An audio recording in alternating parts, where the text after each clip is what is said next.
La crise du Covid-19 a montré au grand jour le désarroi et le manque de moyens cruciaux des hôpitaux français et également de la plupart des autres pays européens. Manque de masques, manque de respirateurs et surtout de respirateurs utiles contre le coronavirus et enfin un manque de place en réanimation, ce qui a dû malheureusement amener certains médecins à choisir entre deux patients, qui des deux aurait le droit de vivre. Par la suite, certains médicaments ont également commencé à manquer. Heureusement, le confinement a pour l'instant ralenti la propagation du virus, ce qui a permis au personnel soignant de souffler un peu. Mais comment la France, l'Italie du Nord, l'Espagne, l'Angleterre ou même la Belgique ont-ils pu en arriver là? Pour quelles raisons les plus grands hôpitaux de la plupart de nos grandes capitales européennes ont-ils pu subir un tel traumatisme? Que fait l'Europe? Ce sont les questions auxquelles je vais essayer de vous répondre aujourd'hui. Pour commencer, on a tout d'abord eu l'impression que l'Europe ne serait jamais touchée par le Covid. La Chine est loin, la province de Wuhan aussi, et rien ne pourra jamais arriver chez nous. Enfin, c'est logique. En plus, pour couronner le tout, la Chine annonça officiellement qu'il n'y avait que très peu de morts et que tout était sous contrôle.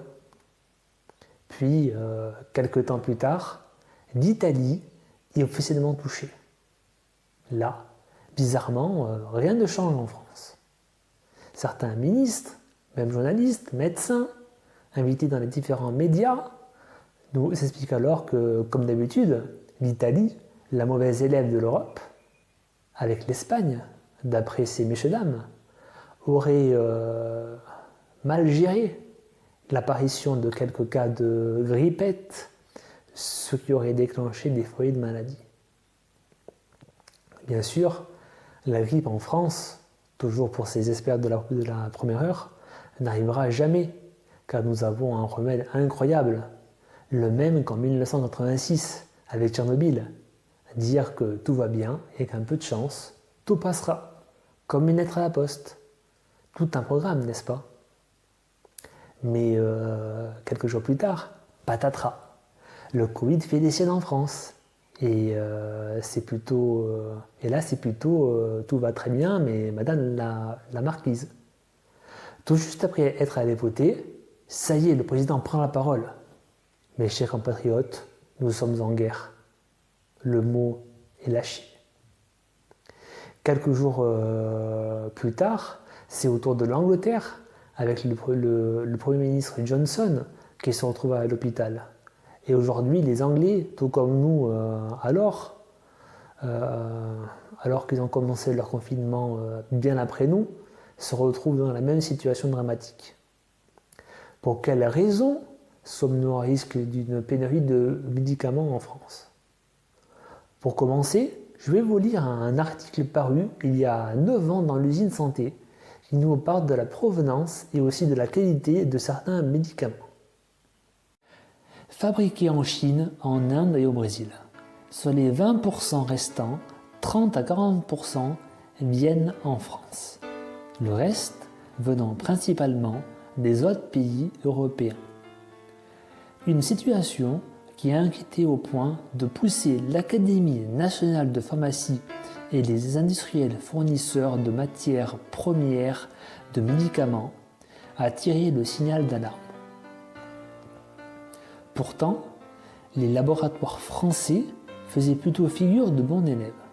Servier achèterait 100% de ces matières premières en Europe, tandis que Sanofi y produirait encore 50% des matières premières grâce à ses usines de chimie fine.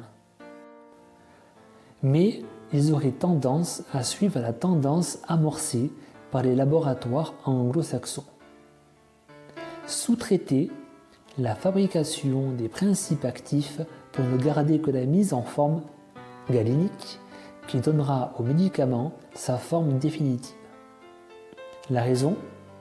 Ils veulent se concentrer sur le R&D et la vente et choisissent d'externaliser la fabrication plus complexe et risquée sur le plan industriel et de répondre ainsi à la pression exercée sur les coûts de fabrication, explique David Simonet, président du groupe Axentis, spécialiste de la chimie fine pharmaceutique. Et la tentation est grande de délocaliser en Inde ou en Chine, où les principes actifs coûteraient au moins 15% moins cher.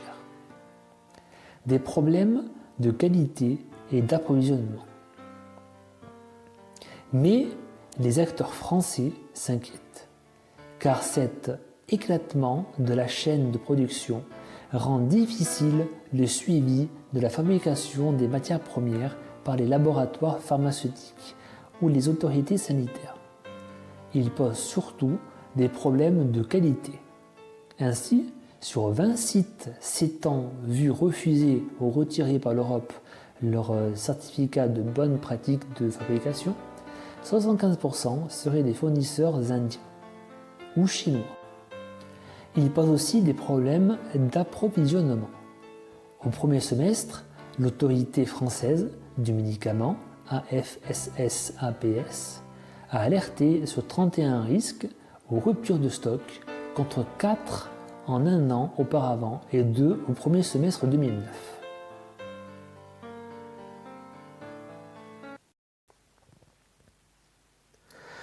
Comme le démontre l'article depuis maintenant plusieurs années, nous avons délocalisé en Chine ou ailleurs dans le monde.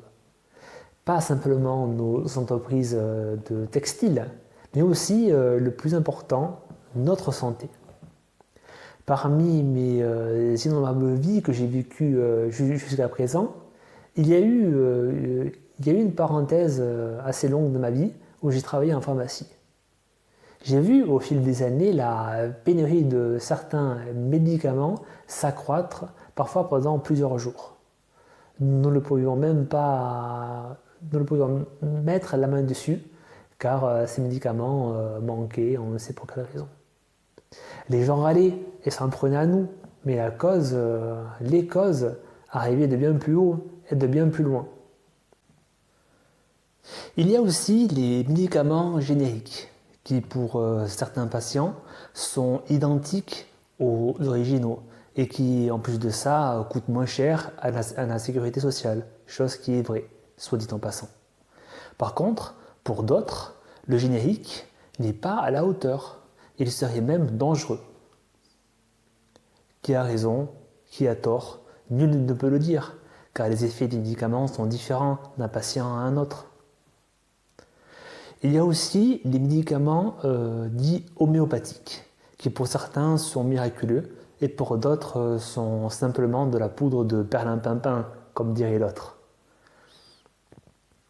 Et si vous donnez un médicament placebo à 10 personnes qui ont mal à la tête, en leur disant qu'il s'agit d'un médicament contre le mal de tête, vous aurez 4 à 5 personnes, j'exagère un peu, peut-être les 2-3 personnes, pour qui le médicament fera effet. La variation à laquelle il faut répondre est la suivante. Pour quelle raison le générique coûte-t-il beaucoup moins cher que nos médicaments dits habituels ou traditionnels? Tout simplement parce qu'ils viennent de Chine ou d'Inde. Voilà tout. Mais aussi parce qu'après un certain laps de temps, un certain laps d'années, la formule du médicament tombe dans le domaine public. Une autre question que l'on peut se poser, c'est pour quelles raisons les hôpitaux et notre système de santé sont-ils dans cet état? Le fait d'avoir trop tiré sur la corde depuis tant d'années et aussi le prix exorbitant de certains médicaments remboursés à 100% nous ont mis dans cette situation, une situation très ubuesque. Pour quelles raisons les Français ne réalisent-ils pas, en tout cas pour certains, que l'on a abusé du système? Bonne question. Car depuis des années, tout le monde, français comme bénéficiaire étranger de la CMU, ou de l'AME, personne n'a jamais dû payer un seul centime de sa poche pour chaque médicament acheté. Vous vous souvenez peut-être des paroles de Winston Churchill quand il parlait des entreprises, en disant qu'elles ne sont pas des vaches à lait, que l'on peut traire jusqu'à l'infini. Eh bien, le système médical français s'est retrouvé dans la même situation il y a déjà fort longtemps. Petite parenthèse au passage, être titulaire d'une carte vitale ou de la CMU ne veut pas dire que tout vous est dû et que tout est gratuit quand vous allez à la pharmacie ou bien encore à l'hôpital. Je referme la parenthèse. Mais je vous rappelle aussi que vous payez sans vous en apercevoir peut-être pour certains d'entre vous votre carte vitale. Je vous invite d'ailleurs à aller jeter un coup d'œil à votre fiche de paye et vous comprendrez pas mal de choses. Mais nous ne nous éloignons pas trop de notre thème initial. Pour quelles raisons les hôpitaux aujourd'hui se serrent-ils la ceinture et demandent plus de moyens? Tout simplement à cause de nous, mais aussi à cause de l'aide médicale d'État aux étrangers, et en grande partie aussi à cause de la CMU. L'aide médicale d'État, qui est accordée, je le rappelle, aux étrangers en situation irrégulière, c'est presque 1 milliard d'euros en 2017, et son coût ne cesse de croître. Le fait d'avoir trop tiré sur la corde a amené les gouvernements successifs à faire des coupures de fonds dans le système de santé, d'un côté, et de donner tels de grands seigneurs de l'autre, pour soigner des maladies qui avaient été éradiquées en France et en Europe depuis maintenant en belle lurette. Tous les pays touchés sévèrement par le coronavirus ont eu pendant des années la même politique que nous en France. Et aujourd'hui, on en voit le résultat.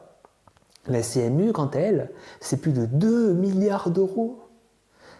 C'est énorme. CMU plus AME, ça fait 3 milliards d'euros. Vous vous rendez compte de ce que l'on pourrait avoir avec 3 milliards d'euros? Combien de lits en réanimation? Combien de blouses, de surblouses, de gants, de lunettes de protection, de masques pour nous avoir en plus? Peut-être certains d'entre vous penseront et l'Europe dans tout ça? Mais malheureusement, concernant l'Europe, c'est plutôt le vide sidéral, ou presque. Oui, il y a quelques patients du Covid-19 qui ont été soignés en Allemagne ou au Luxembourg, par exemple, mais à part ça, rien. L'Europe doit créer sur son sol un grand colosse de la santé. Elle en a les moyens. Nous sommes dans le top 10 des plus grandes entreprises pharmaceutiques au niveau mondial. À quand un vrai ministère de la Santé européen? Nous pourrions devenir les numéros 1 mondiaux. Les pro-européens sont trop gauchistes. Je me demande pour quelle raison l'extrême droite n'aime pas l'Union européenne. Mais parce que malheureusement, et encore une fois, pour des gens qui aiment l'ordre dans tous les domaines, l'Union européenne est juste bonne à blâmer et ne fait rien pour faire évoluer l'idée européenne, soit bien sûr au niveau économique. Et même là, au lieu d'aider nos entrepreneurs, nous sommes qui sont à l'arrêt depuis 2 mois, nous faisons du commerce désormais avec le Mexique. Alors oui, c'est bien de commercer, mais pensons d'abord à nous.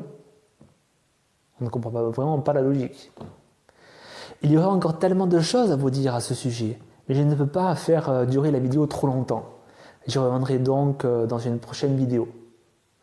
Et je voulais aussi vous rajouter que dans les prochaines vidéos, je vous parlerai également de la bourse qui, dans ces temps de crise, a tendance à faire du yo-yo, même plusieurs fois dans la journée.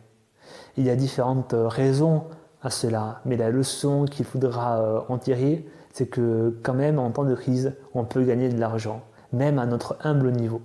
Rappelez-vous, même à notre humble niveau. En tout cas, je vous remercie de m'avoir écouté et n'oubliez pas de partager, de liker cette vidéo si vous l'avez appréciée. Je vous dis à bientôt. Vive l'Europe, la vraie. Au revoir.